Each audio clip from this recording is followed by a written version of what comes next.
Even if you're not a member of the royal family, you can still have a wedding fit for a princess. Metro wedding planner and wonder-filled weddings author Michael Nolte has overseen hundreds of weddings. He's seeing how the royal brides are inspiring all sorts of glamorous trends here stateside and joins us now for a look at what's trending. And one thing, right off the bat, everything you predicted with the royal wedding between Meghan Markle and Prince Harry was on point. The only thing that you were surprised by was that she had a few wispy, loose hairs coming down. I just think they couldn't find any hairspray at the last minute. But yeah, that was it. That was it. But other than that, you nailed it. I did when we were here together. I said I think it's going to be a plain dress with a short train and a veil that goes on for miles. And it sure did. And that's exactly what it was. When you talk about trends that you're seeing here in the Metro and things that you're now telling other brides, one of the ways to really keep it magical and make it royalty-like, it sounds pretty simple. You say keep everyone guessing about your dress? Oh, absolutely. You know, it's kind of one of the rules I've got in my little book here, the 10 tips to keep your wedding amazing. Don't show your dress to anyone other than those that are paying for it and the seamstress. Don't take any pictures. The suspense and the secret will just heighten the anticipation for everyone.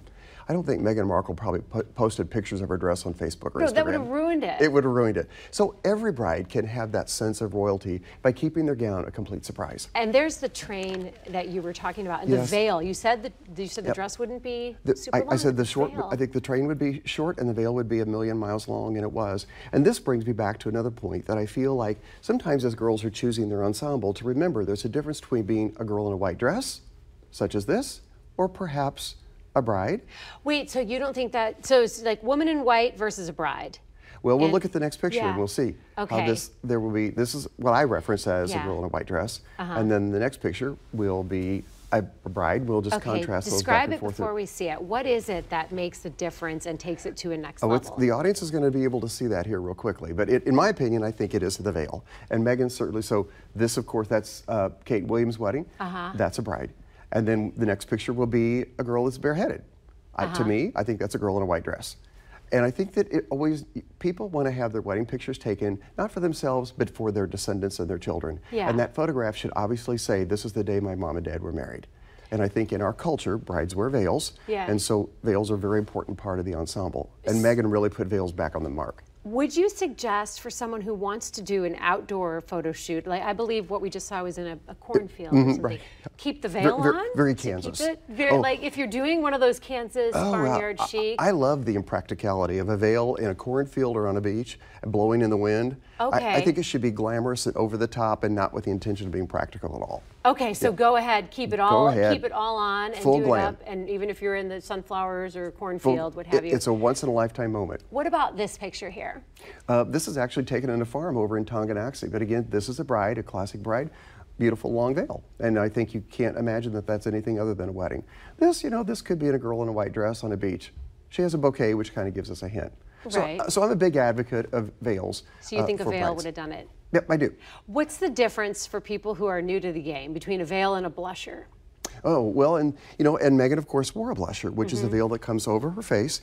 Kate also did as well. Most royal brides do. And the history of that used to be that it was sort of the reveal, and the groom was the person who lifted the veil at the conclusion of the ceremony, because sometimes in arranged marriages of noble families, the groom really never even saw the bride until he was at the altar. And after he had said, I do, and they exchanged rings, and he lifts the veil to basically see, who is this that I'm marrying? So the blusher is the silky part over the face of the guy. And there's no right or wrong on that. Sometimes in the 40s and 50s, it was sort of associated with modesty, and they called it a modesty veil. Now, I think it's just a beautiful photographic piece that gives a bride a certain magic. So I love blushers as well. What's your feeling on tiaras?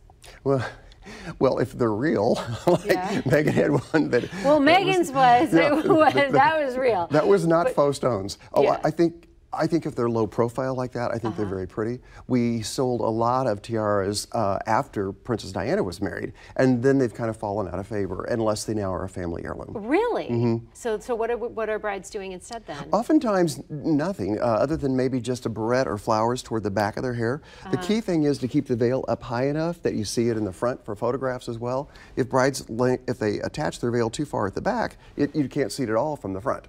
How long should you go for a veil? I mean, Meghan Markle had a long 16 veil. feet, yeah, exactly. The lengths of veils are actually, there's about 7 of them. It's shoulder length, elbow, fingertip, waltz length, which means it just clears the floor, chapel length, and cathedral length. The rule of thumb is that if a veil should be longer than the train, it should always extend beyond the edge of the train a minimum of 12 to 18 inches. You want the veil to just melt into the gown.